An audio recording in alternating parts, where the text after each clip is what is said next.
welcome back to day 5 of our 30-day yoga challenge. We are staying with the hips again today, but looking at some different postures that will help us to create ease and to open the hips. So we're going to start with our Surya Namaskar A, our Sun Salutation A sequence, which we looked at on day 3. So we're going to come to the top of the mat and we'll move through our Surya Namaskar A. Okay, so we're going to come to the top of the mat, breathing the arms up. Exhale, fold, so hinge from those hips, hands to rest. Breathing in, half lift, lift the heart, the gaze. Exhale, releasing. Stepping back with the right foot, so a long lunge, coming back to plank, so we're strong in plank with the option to take the knees down here if you prefer. Keep the elbows hugging in, lowering yourself down through into your back bend, so Sphinx, Baby Cobra, upward facing dog, Cobra, Bhujangasana. Just taking a breath or two here, shoulders down, shoulders back. Tucking the toes, pressing back into downward facing dog, Ardha Mukha Svanasana, and then taking a few breaths here. So nice wide spread of the fingers, pressing into the base of the fingers rather than too much into the heel of the hands, extending through the heels so you're opening up the back of the legs and always kind of thinking about lengthening the spine, lifting up into the bottom and the hips. Keep breathing, be aware of the breath flowing. Allow the jaw to relax, the cheeks to relax. Take the right leg out behind, so we're going to come into 3-legged dog. Swing through between the hands, back into your lunge. Both feet together into Uttanasana, so your forward fold. Breathing in, half lift. Exhale, releasing, breathing the arms up, so arms fly up. Opening up, maybe back a little, and then exhale, hands to prayer at the heart center. Exactly the same to the left side, so you're breathing the arms up. Exhale, fold again, hinging from the hips, hands to rest, breathing in, half lift. Exhale, releasing down, stepping back with the left foot this time, so long lunge, opening into those hip flexors, so strong in plank, elbows hugging in, lowering yourself down, untucking the toes through into your back bend, so you see what feels good in your body, in your spine. Keep the elbows hugging in, shoulders down, shoulders back. Breathing, tucking those toes, pressing back, downward facing dog. And again, we're just going to take a few breaths in downward facing dog. So all those little adjustments, so lifting up into the bottom and the hips, lengthening that spine, extend through those heels, so you're pressing the heels towards the floor, towards the mat. Take the weight to the base of the fingers rather than the heel of the hands, just so there's not too much weight through those wrists, especially if you find it strong on the wrists. Take the left leg out behind now, 3-legged dog, swinging through between those hands, back into your lunge, both feet together to Uttanasana, breathing in, half lift. Exhale, releasing, breathing the arms up, opening up, and then hands to prayer at the heart center. So even though we're only looking at or including one round, because we're keeping the sequences a little bit shorter, this is your Surya Namaskar A, and if you have a little bit more time, obviously you can layer on, you can do more rounds of this sequence. Okay, we're going to come to the center, so we're going to have a look at Utthita Hasta Padangusthasana. So this is a beautiful standing hip opener. If you have a strap, so I'll just grab my strap. If you have a strap, a yoga strap, or a belt, a dressing gown belt, a kind of martial arts karate suit belt, any of these things will do. You can have this to hand for this particular posture. So we're going to start just by warming through the hips, so we don't need the strap for the moment. We're just going to start from mountain pose, so just feet a comfortable distance apart. You're just going to bring, so you're going to transfer the weight into your left leg, left foot, and bring your right foot in towards the chest, so knee comes in towards the chest rather. So find your balance within the pose here. If you're near a wall, you want to place a hand on a wall, or you're near a sofa or chair, feel free to use anything you find helpful. So we're just standing up nice and tall, drawing up through the crown of the head. Finding your drishti, so this in itself obviously is a balance. Find your drishti, so focal point just in front of you, And then we're just going to bring this knee out to the side. So we're working with a rotation around the hip joint here. Okay, again, using your drishti, pulling up nice and tall, breathing, and just feeling that movement around the hip. So this is preparatory for our main balance, extended hand to toe balance. Bringing that knee in, releasing the foot, and comes back down. Exactly the same to the other side. So you're going to bring the left knee in towards the chest. Again, you're pulling up nice and tall, shoulders relaxed, find your drishti, find your balance obviously as well. So just hugging that knee in and then taking it out to the side. So again, working with that rotation around the hip joint. You can have the hand just to the hip, you can have it out to side if it's helpful. Whatever you did on the first side is fine this side as well. Breathing. Softening the toes. If you feel like you're gripping the toes, just soften. Bring that knee back to the chest, back to center, and then release the leg down. Okay, so we're going to progress from here. I'm going to show you where we're heading with the pose, but you're welcome, and again I'll show you how to use the strap. You're going to bring your weight into, so the first leg, the first side you did, so back into your left foot. If you're not using a strap, or if you don't have a strap to hand, you can just take hold of that toe, so extended hand to toe pose. You're wrapping the first two fingers around that big toe. Hand might come out to the side or might stay to the hips, and you're extending that leg out in front. So in essence, we're bringing the leg out in front, taking a few breaths there and bringing the leg out to the side. Okay, so that's where we're heading. If it's quite difficult to extend the leg, obviously this is to do with the hamstrings as well. If you find it difficult to have the hold of the toe and to extend the leg, you've got a little bit of a modification really if you're using, or if you have a strap or something to hand. If you don't have a strap, just make sure the body stays up nice and tall, and it doesn't matter if there's a bend through the leg, okay? So don't worry about what it looks like. You're still working around the hip joint. If you've got a belt or something you can use like this, you're going to wrap that around the foot, so around the kind of arch. Hold as close to the leg, or to the foot, sorry, as you can. And then from here, let me find my balance, extend that leg out in front. Okay, so it just saves you, it enables you to stay tall and not have to reach all the way to the foot, okay? So this is your option, or you're holding onto your toe. So we're just going to hold this foot out in front, take a couple of breaths, working the hamstrings and obviously moving around the hip joint. And then we're going to take this leg out to the side. Find your drishti again, so looking up maybe. Drishti is always that focal point, something that's not moving. That just helps you to keep your balance and your focus. Okay, and then bringing the leg back to center. And then releasing that leg down. Can be quite strong through that standing leg. We're obviously building strength with this, and also you might feel that working into the muscles in the bottom, into the outer hip. Exactly the same to the other side. So as you did the first side, if you just held the toe, whether it's fully straight, or whether it's bent a little, find what works for you. If you're using your strap, again, it's the same idea, wrapping the strap around the foot, just drawing that foot or knee in towards the chest first of all, and then extending that leg away. So you're either holding the toes, or you are using your strap to help really straighten the leg and stand up tall. Okay, so breathing, find that drishti. And then taking the leg out to the side. So again, we're really working around the rotation of that hip. Feel it into the hamstrings as well. Okay, keep breathing, keep focusing, and then bringing that leg back to center. Okay, good, and then releasing that leg down. Okay, so let's just take a counter pose.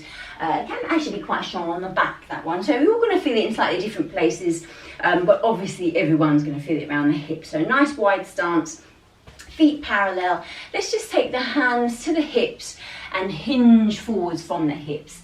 Just allow the hands to rest, maybe to the floor, maybe round to the back of the legs, and just let the upper body hang. So whichever position you're coming into, just relaxing, releasing into it. So you can feel that stretch up the back of the legs. Just shift the weight slightly forwards into the balls of the feet. Okay, taking a breath or two. Let the head relax, the jaw relaxes. And then we'll take the hands to the hips and we'll come slowly up to centre. Okay, or to standing. We'll keep a wide stance. We're going to come into warrior two. So actually we want it a little bit wider than it probably is. You can adjust it as need be. So you're going to bend into that front leg. So this will be your right leg. Bending into that front leg. You want the knee to stay over the ankle. So we don't want this, not overshooting. You want it stacked over the ankle or a little bit behind, just so we're not compromising the knee at all. Your back foot can come in slightly on an angle, the arms to shoulder height, so relaxing the shoulders. Your drishti, your gaze, is over your front hand. And breathing. Check that back shoulder is over the back hip, so we're not leaning forwards, we're just nice and upright with the body, so shoulders kind of over the hips. And breathing. If you can't feel anything, go a little deeper or take the stance a little wider. You're feeling like you're pushing the mat away with your feet, so you're nice and strong through the legs, grounded through the feet. So warrior two, Virabhadrasana 2. Taking another breath, and then we're going to bring this into Parsvakonasana, side angle stretch. We'll just take the forearm onto the thigh, and then the possibility to bring the arm up. Any shoulder issues, keep the hand to the hip, so possibility to keep it here. Arm can come up, Parsvakonasana, or you can extend it over, so the upper arm becomes in line with the ear, so Utthita Parsvakonasana. Gaze can come up, so if you feel like that's coming or you're rotating through the upper body, the gaze can come up a little, or you can just keep the gaze neutral or even looking down. Try to keep that distance, shoulder and ear, just so you're not sinking into it. And we'll just take a couple more breaths. So obviously we're working, opening through the hips here. Okay, good. And then we'll keep the legs as they are. We're just going to move back through our warrior two and then through the centre. We'll keep the wide stance and we'll do exactly the same to the other side. So there's hold a lot of tension in our hips, physical tension, emotional tension. So when we're using all these different postures, so the ones we looked at yesterday, the ones we're doing today, to really help to get into those hips and to release any kind of holding that's there. Just creates a little bit more ease, a little bit more space in the body. So we're going to come into warrior two, Virabhadrasana 2, exactly the same, knee over the ankle, back foot comes in a little, arms to shoulder height, so soften those shoulders, shoulders over hips, just so again, so not like this, keeping that arm up, drishti over the front hand, and we'll take a few breaths here. If you feel, again, if you're not feeling anything through the legs, you need to go a little bit deeper into the pose, but always checking the knee is over the ankle and not beyond. Okay. We're strong in warrior postures. And we're going to come from here into Parsvakonasana again, same as we did the first side, taking the forearm onto the thigh, keep the distance between the shoulder and the ear, nice and open through the upper body, so we're not turning down, but keeping nice and open. Hand can stay on the hip, you can bring the arm up, or you can bring the arm over, so it's more in line with the ear. There are different variations of this pose, but we're going to stay with this one for today. If you know deeper variations, obviously you're welcome to go into them. But we'll stay here for now. Really work on the length, or feeling that length all the way from the foot to the fingertips. Keeping that distance so we're not sinking here, but we're nice and open. Okay, good. And then we're going to push through back into our warrior two. And then we'll come back through centre. So we've got a pretty wide stance at the minute. If we take it in a little bit, we're going to keep feet facing out, so feet turned out, and we're going to come down through a squat into Malasana. So if we just take the hands to prayer at the heart centre, you're bending the knees and knees over toes. You might need to come a little bit closer in, okay, and then just taking a couple of breaths here. So again, a nice hip opening pose, quite strengthening for the back as well, actually. So be mindful not to slump into it, but keep nice and long through the back. Keep the shoulders relaxed. You might find you're on your toes in this pose. You might feel comfortable to have the heels down, whichever feels good for you. So from Malasana, we're going to come down into Upavista Konasana. So I think we looked at this pose on the maybe day one of our practices, day one of this 30-day challenge. So taking a nice wide stance, not overstretching the insides of the legs. So usually if it's too wide, you'll feel like a pinching or a discomfort here. We don't want to feel any discomfort in this pose. So as wide as is comfortable, flesh from the sit bones. It's literally just kind of taking the flesh from the sit bones and just moving it back so that you feel connected. You're more aware of that connection between the sit bones and the mat. You can flex the feet if that's comfortable. We're going to breathe the arms up, but instead of moving forwards, we're going to turn over the right leg. So we're going to turn over the right leg. You're going to take the hands down to rest, maybe to the floor, maybe to the low leg, maybe even to the foot. So it's a hip opener and a hamstring stretch. So you're going to feel both things going on, and you may be aware of the stretch in the spine as well. So find your position and breathe. Okay, always connecting with the breath. We're thinking about letting go, releasing on the out breath. So as you're breathing in, maybe think about lengthening, keep the shoulders away from the spine. As you're breathing out, maybe thinking about softening a little deeper. And again, just to your measure, if you prefer to keep the gaze up, then you can gaze towards the toes, but keep those shoulders away from the ears, just so you're not kind of doing this, but you're keeping that nice kind of posture alignment, shoulders away, lengthening the neck. Okay, and your sit bones stay grounded, so you're not lifting this hip off. You want to make the most of this stretch and really press down through that sit bone, so you're connected through both. Okay, again, just softening into it. We'll take a couple more breaths. You're just kind of working with the depth that is available to you. You can't do anything more than that, and you certainly don't want to force anything. Okay, one more breath here, and then releasing, so hands to the floor to support you. It's quite strong on the spine actually, so you go nice and easy. Exactly the same over to the other side. So we'll breathe our arms up. We're turning over the left leg this time and folding forwards, and again keep that sit bone grounded on the other side. You just automatically, if you want to go deeper, you end up lifting off, but if you press that down, it makes it more of a challenge and a deeper stretch. So you're turning over that leg, folding forward to where is available, hands to the floor, to the low leg, maybe to the foot, but shoulders away from the ears so we're not bunching up, and breathing. So Upavista Konasana, wide legged forward fold. Okay, good. We'll just take a couple more breaths here.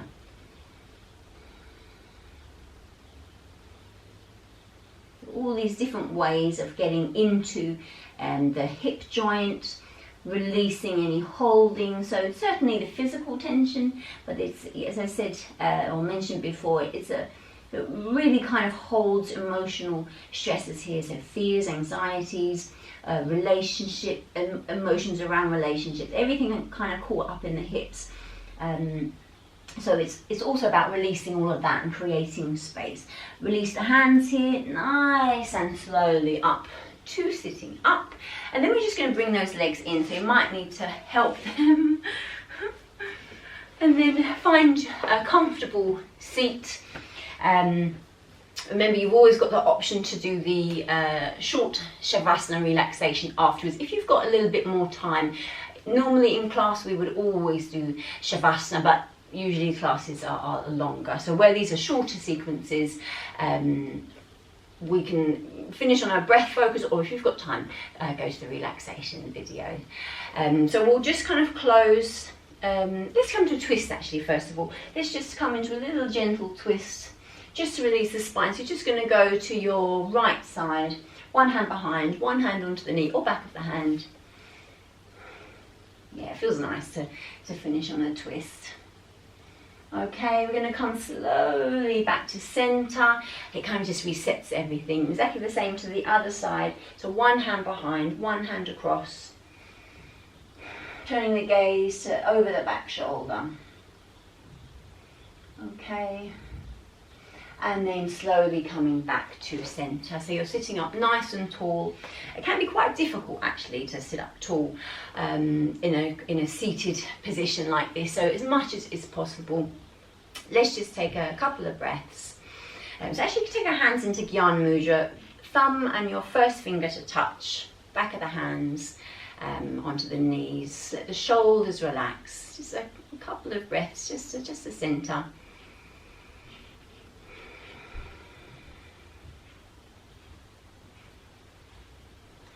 Okay, you've done really well getting to this point, day 5 of our 30 days of yoga. So you should be very, very proud of yourself, of your commitment, honouring that promise to yourself. Okay, and then just opening the eyes. So thank you very much for joining me today on day 5 of our 30 days of yoga. I look forward to seeing you on your mats tomorrow. Namaste.